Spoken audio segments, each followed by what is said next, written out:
My parents said there wasn't enough room for me on the family trip. But a week later, my mom posted photos.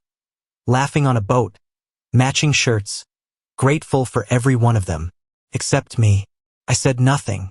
Then their car broke down in another state, and my card wasn't working anymore. My dad called me 27 times. My sister texted, "Why did you freeze the account?" At first I ignored, but then sent $1 with note. I couldn't believe it when they told me. My own parents looked me in the eye and said there wasn't enough room for me on the family trip this year. At first I thought I'd misheard. I even waited a second, expecting someone to laugh. They didn't. "We just had to make some hard choices with space," my mom said. "We thought it would be good for you to have some quiet time," my dad added. I sat there stunned. It didn't make sense. I wasn't some cousin or distant relative. I'm their son, and this was Lake Havasu. Our summer trip, the one tradition that had stayed solid even when everything else in our family started getting shaky. It hit me harder than I thought it would. I didn't yell or argue. I just nodded slowly, said, "Okay," and walked out of the house. The minute I closed their front door behind me, the anger crept in. It wasn't even about the trip. Not really. It was about what it said. That I was the easiest one to cut out. That I was extra. And then a week later, it got worse. The first photo came from Jackie.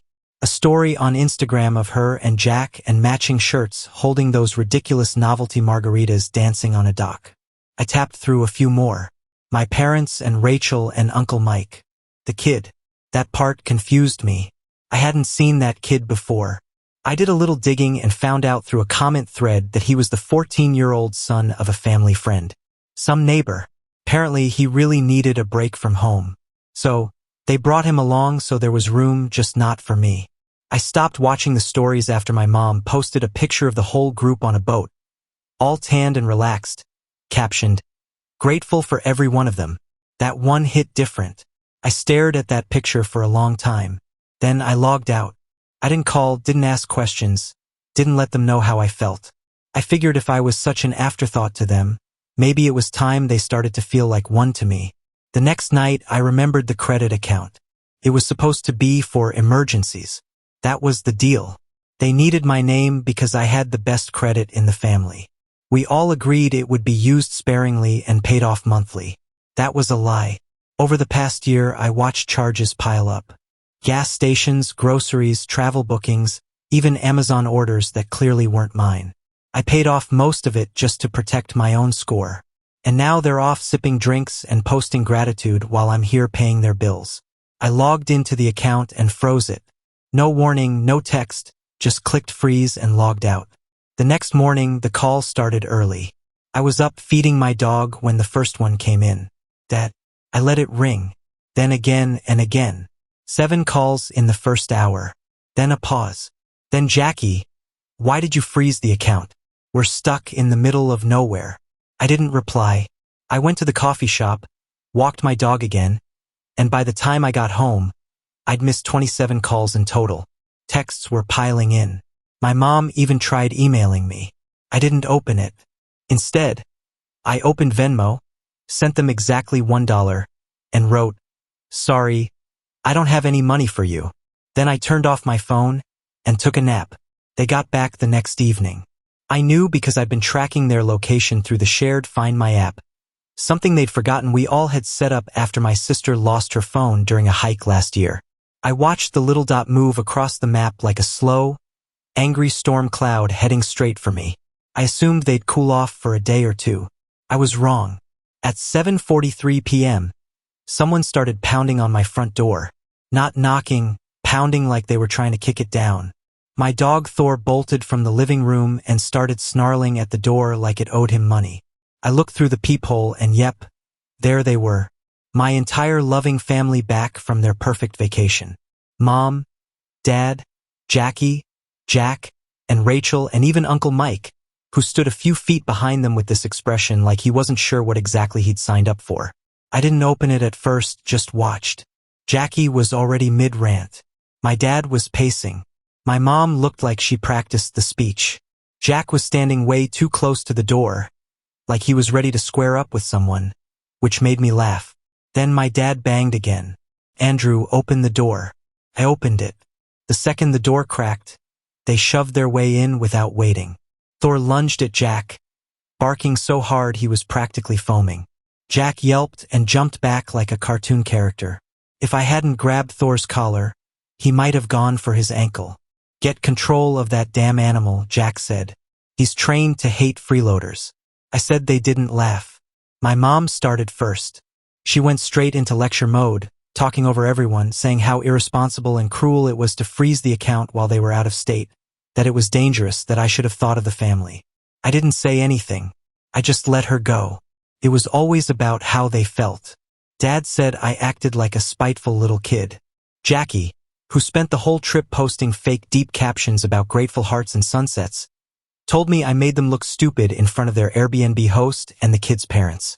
Aunt Rachel said I should be ashamed of myself, that no decent person would do what I did. Then Jack, the guy who's been around for barely a year and already acts like he's part of the family inheritance, stepped forward and said, "If this is how you treat your own blood, man, maybe you don't deserve to be part of this family." That almost made me laugh out loud.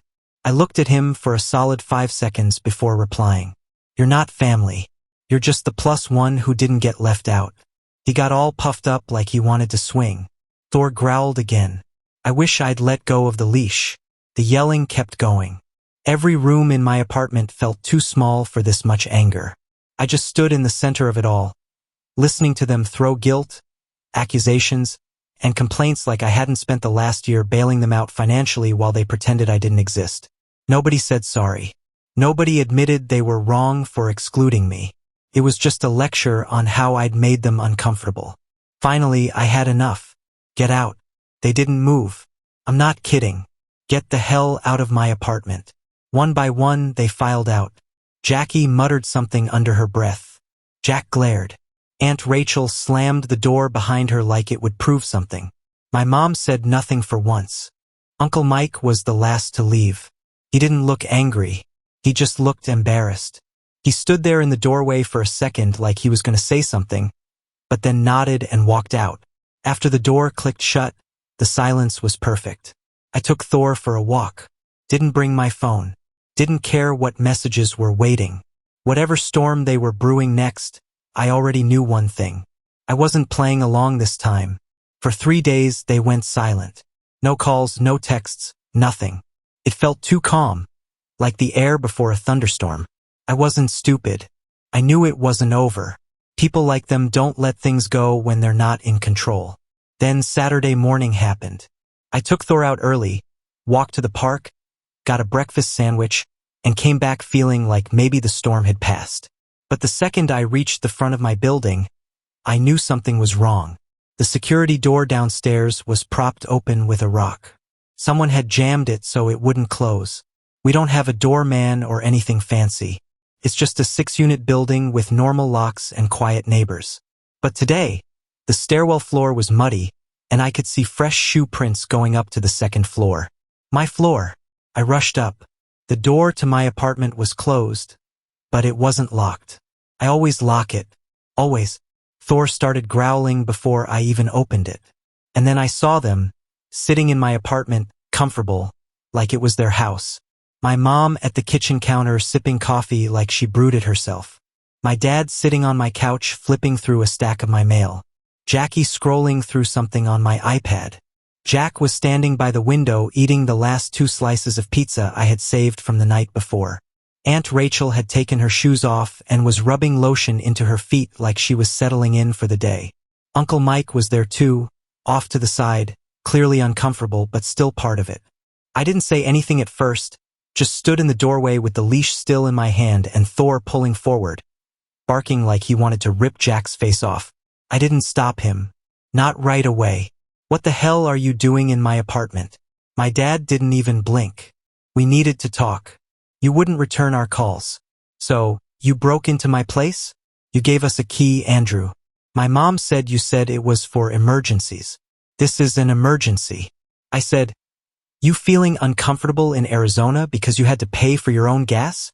They all started talking over each other. My mom said I had crossed the line. Jackie called me manipulative. Jack tried to throw his weight around again, stepping up like he thought he was the man of the house. I almost let Thor off the leash just to see what would happen. And then, as if they hadn't already lost their minds, they dropped the bomb. They said I owed them for the kitchen. Months ago, I let my parents use my credit for a card they couldn't qualify for. Just one more emergency they promised they'd handle. I knew they used it for groceries and gas. But what they didn't tell me was that they charged $8,000 for kitchen renovations, cabinets, electrical, plumbing, a full upgrade they never told me about. It was a family expense. My mom said, "You benefited too. I haven't eaten a meal in that kitchen in 10 months. I said. My dad stood up and said, if I refused to pay for it, I was turning my back on the family. Aunt Rachel chimed in about how selfishness always leads to isolation. And then Jack, who somehow still thought this was his moment, said, "You're going to regret treating blood like this." I looked at each of them one by one. Nobody said sorry for excluding me. Nobody said they understood why I was hurt. Nobody admitted they'd gone too far. They didn't care. They were just mad they couldn't control me anymore. "Get out," I said. Jack laughed. "Or what?" I didn't answer. I walked over, opened the front door, and pointed. "You've got 10 seconds before I call the cops." 9. They left slowly, muttering, shoving on their shoes, slamming the door. My mom said I was acting like a stranger. Jackie said I was dead to her. Jack said nothing. He was too busy dodging Thor on the way out. Uncle Mike hesitated in the doorway. He looked at me like he wanted to say something, but instead he just walked away. The second they were gone, I changed the locks. And then I got to work. I gathered every screenshot of charges on the car that weren't mine. Photos of the kitchen I hadn't stepped foot in for nearly a year. Texts, emails. I called the credit company and opened a fraud dispute. Took them 5 days to review it all. And then I got the email. The charge had been reversed. $8,000 wiped clean. They'd be billed directly. If they didn't pay, collections would hit their names, not mine. I sat back on my couch and smiled. Thor jumped up next to me, still sniffing around like he expected them to come back. They wouldn't. Not for a while. But this wasn't over. They just lost access to my money. Now they were going to lose their grip completely. 2 days after the $8,000 charge got wiped from my name, the family group chat lit up for the first time in weeks. I muted it a long time ago, but the notifications were still there like smoke after a fire. Jackie went first. "We need to talk. Seriously, it's about Dad." Then my mom. "Can we come over, please? Just 10 minutes. Another one from Jackie. About 10 minutes later, he might lose his job. "Andrew, please just talk to us." I didn't open any of them. I already knew what this was. Damage control, guilt, begging, fake concern. They weren't sorry. They were cornered. But the part about my dad's job caught my attention. Later that afternoon, while I was eating lunch in the break room, a number I didn't recognize called me. I let it go to voicemail. Then I listened. It was someone from HR at the company where my dad worked. Apparently, the credit card company had flagged the billing address he used, his office. And because the charges were reversed and disputed under fraud, it had triggered an investigation. Now, he was on administrative leave. That evening, Jackie sent another barrage of messages. "You've gone too far. This is your fault. You're destroying Dad. How could you do this to us?" I didn't respond. I knew if I opened that door again, even a crack, they'd pour in like flood water. I was done being the one who bled for the family. Done paying for their messes, literal or emotional. Around 8:30, someone knocked on my door. Not pounding, just 2 light knocks. I checked through the peephole. Uncle Mike. He stood there holding a 6-pack and a plastic bag of takeout. I opened the door. No words. Just moved aside so he could walk in. He sat down like he wasn't sure if I'd throw him out. 2. "I'm not here to fix anything," he said. "I just wanted you to know the truth. You deserve that." He didn't waste time, no warm-up, no sugar-coating. The 14-year-old kid they brought on the trip. Not some poor neighbor's son. He was Jack's little brother. His parents were in the middle of an ugly divorce, and Jackie thought bringing him along would help him cope. She convinced my mom it would be a good look. A charitable family gesture. My dad didn't care either way, so they made room for him. That's why I got cut. They knew you'd be angry. Uncle Mike said they just didn't care enough to deal with it. He looked down at his hands, shaking his head. I didn't agree with any of it, but I went anyway. I thought maybe I could talk to them, make them see. It didn't work. I didn't say anything for a while. I appreciated that he came clean, but it didn't change anything. They had made a choice, not a mistake, a choice. And choices have consequences. That night, Jackie posted something passive-aggressive on her Instagram story. Black screen, white text. You think you're punishing us, but you're only punishing yourself. Family is forever until you throw it away. I blocked her. Then I blocked my mom, then my dad. Uncle Mike was the only one I didn't. I took Thor out for a walk later, and for the first time in weeks, the air actually felt good. I didn't know what they'd try next, but I wasn't afraid of it anymore. They were the ones losing control now. The block didn't stop them. They started showing up instead. First, it was Jackie. 2 days later, I saw her through the peephole, pacing back and forth like she was practicing a speech. She knocked, waited, knocked again. I didn't open. She slipped a note under the door. It said, "You're not acting like family. You're acting like a stranger with a grudge. Be better." I didn't read the rest, just crumpled it up and tossed it in the trash. Then my mom came by the next night. I watched her from the window as she sat in her car outside my building for nearly half an hour. She never came to the door, just stared up at my unit, probably hoping I'd notice. I did. I still didn't care. By Friday, the silence felt too calculated, too strategic. Then I got a text, not from a number I recognized. It was Jack. "You might want to check your credit report. And don't worry, this wasn't me. But I warned you. You started this." He was trying to rattle me. I almost ignored it. But something about the way he phrased it, "this wasn't me," made me pause. So I pulled up my credit monitoring app. There it was. A new inquiry from a home improvement store made 2 days ago, and another one from a contractor supply chain under my name. Someone was trying to open a new account. I froze. They hadn't just maxed out my card. They were trying to open another one using my info. Still trying to get more out of me. Even after everything that happened, I called the credit company and locked everything down. Fraud alert. Full report filed. They confirmed the application came from my parents' home IP address. That was the moment something snapped in me for good. It wasn't just about a vacation anymore or money or guilt. They were stealing from me again. I didn't yell. Didn't storm over there. Instead, I did one thing. I printed out everything. The fraudulent credit applications, screenshots of texts, the kitchen renovation invoice, the HR contact log from my dad's employer, and the full email thread with the credit company. I dropped the stack off at their front door in a sealed envelope with no note. Let the facts speak for themselves. That night around midnight, my phone rang. It was Uncle Mike. He didn't ask how I was. Didn't say hello. He just said they lost it.